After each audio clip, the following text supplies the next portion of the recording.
Ron Heifetz, director of the Leadership Education Project at Harvard's Kennedy School of Government, defines leadership as the ability to mobilize people to tackle tough problems. Through this program, however, my group defined leadership as the Old English word leader, derived from leaden, meaning to guide, a social process that influences others to accomplish a vision or goal. Before leaders can inspire others to tackle problems, however, a leader must first define for themselves why they want to bring about change, how they would like to bring about change, and what they would like to change. As Simon Sinek points out, we assume we know why we do what we do. Arguably, however, we do not always know why we want to change or improve something as leaders. Therefore, our vision is not always strong enough to mobilize teams. I wonder how we can possibly lead others if we ourselves do not have a clear path of where we want to go. Sinek uses these golden circles to explain why some organizations and leaders are able to inspire while others are not, starting with the why versus the what, as most organizations do. Ultimately, it is both his and my belief that as leaders we must believe in what we do. We certainly cannot lead or inspire if we do not believe in what we do. Redefining how institutions improve through shared learning organizations, as Senge refers to them, is paramount in tapping into the potential of organizations.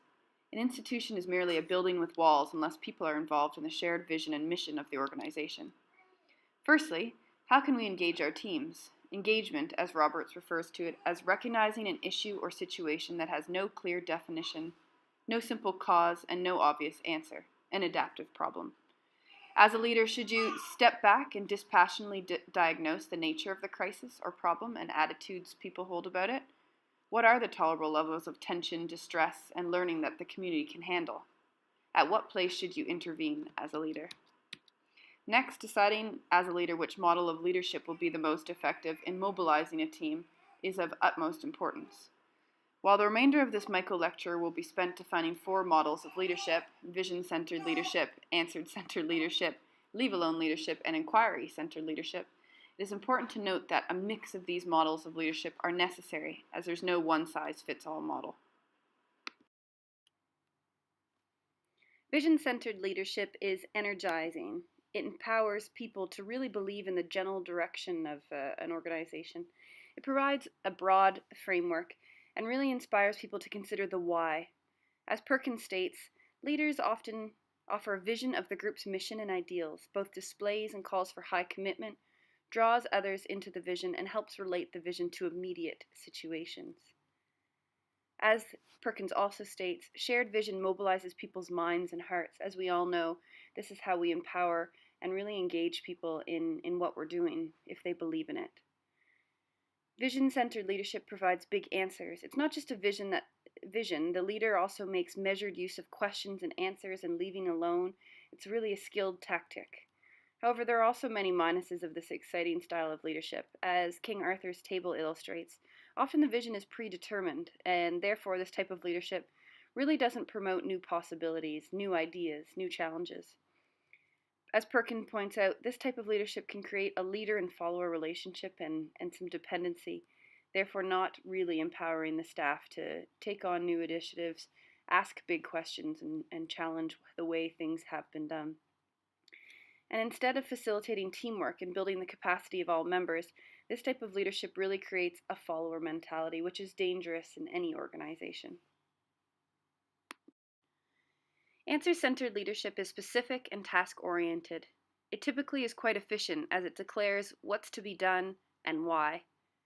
In fact, it really insinuates that you know and they may not as a leader, so you tell them what to do. This type of leadership provides strong direction using the experience of the leader. The leader usually has the most experience and knowledge, and therefore they make the decisions for the group. This form of leadership in many ways is the safer of choices, as the leader is accountable and holds the power. Therefore, the leader usually works harder. There are many risks associated with this type of leadership, however. The big one being micromanagement, hovering, authoritarianism, resistance, and really, as Perkins states, this type of leadership does nothing to promote growth. In fact, it typically generates fear. Edmonton from Harvard states that they found psychological safety versus fear created the team leader to be such a key factor in how well such teams learn and perform. But ultimately, it does not address strongly the leadership goal of motivation. And in fact, that leaves it mostly to the deal. It does nothing to promote the individual or collective growth of the participants, who really become dependent on the leader. Perkins also states that the leader can become trapped in a static role of providing answers, often the same answers time and time again. In fact, this type of leadership assumes that the leader has all the answers and does not need to grow or learn. It provides little motivation for staff to not only perform, but also to improve, other than pleasing the boss. The leave alone style of leadership really helps people find the individual why at their own pace and level. In fact, it reveals who has what it takes. These people really have to step up if they want to take initiative or to be a new leader. It leads to more central roles in a group. However, Perkins states that the leader may reconfigure groups, make promotions, and even fire people so that those who have what it takes, that is, those who can be left alone effectively, are in the position to guide work.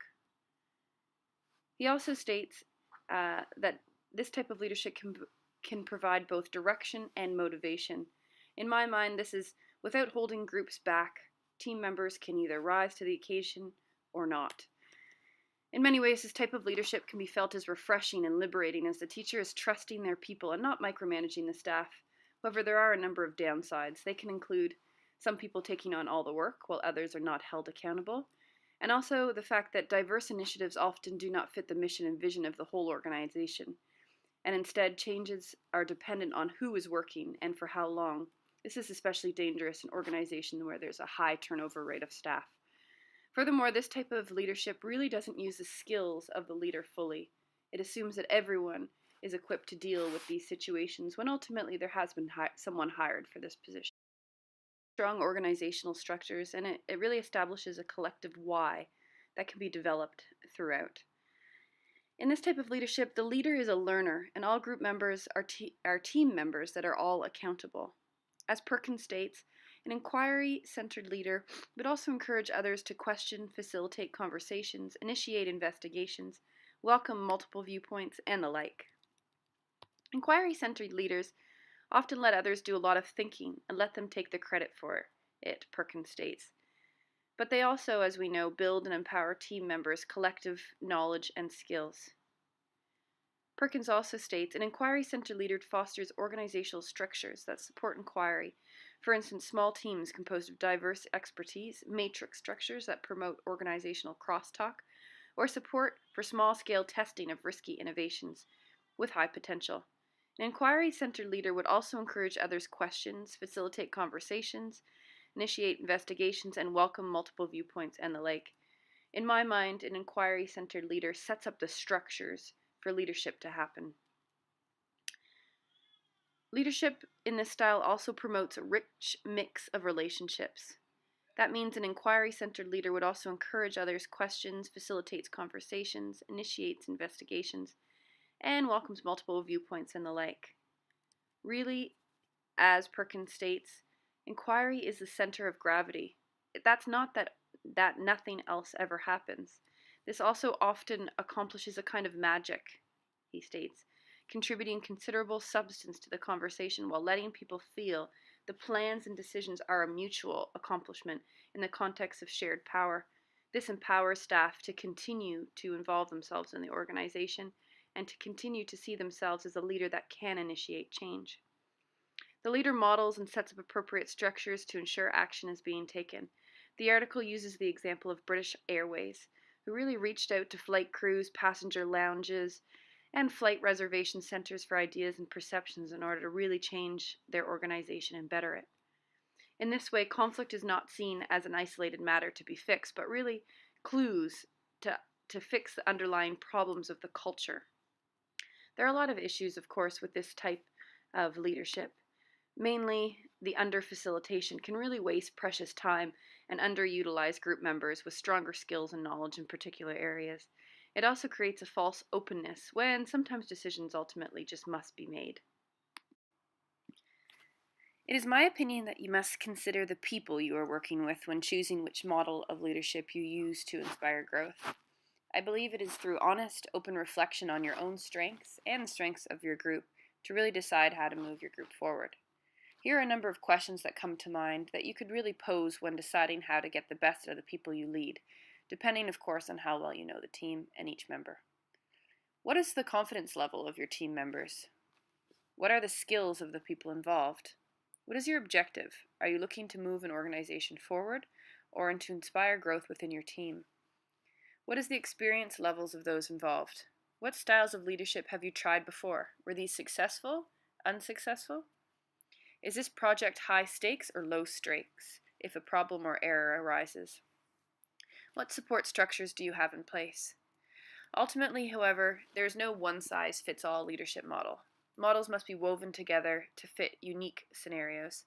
Models that may work well in one instance may not work for the next. As a leader, it is ultimately your responsibility to create structures that bring out the best in the people you work with and get the results needed. Sometimes this requires stepping back and inspiring magic to take place, while other times more control is required. As Perkins states when discussing vision-centered leadership, the leader also makes measured use of questions and answers and leaving alone. As a leader, I feel it is also your responsibility to ensure your team members are professionally growing and allowed to shine. Sometimes this will mean that a project does not go in the way you originally had in mind. However, we must trust that everyone is growing and improvement will occur over time. Regardless of the model that is best for the team, it is my opinion that people work best when there are clear expectations, guidelines, and deadlines in order to ensure that no one is disappointed.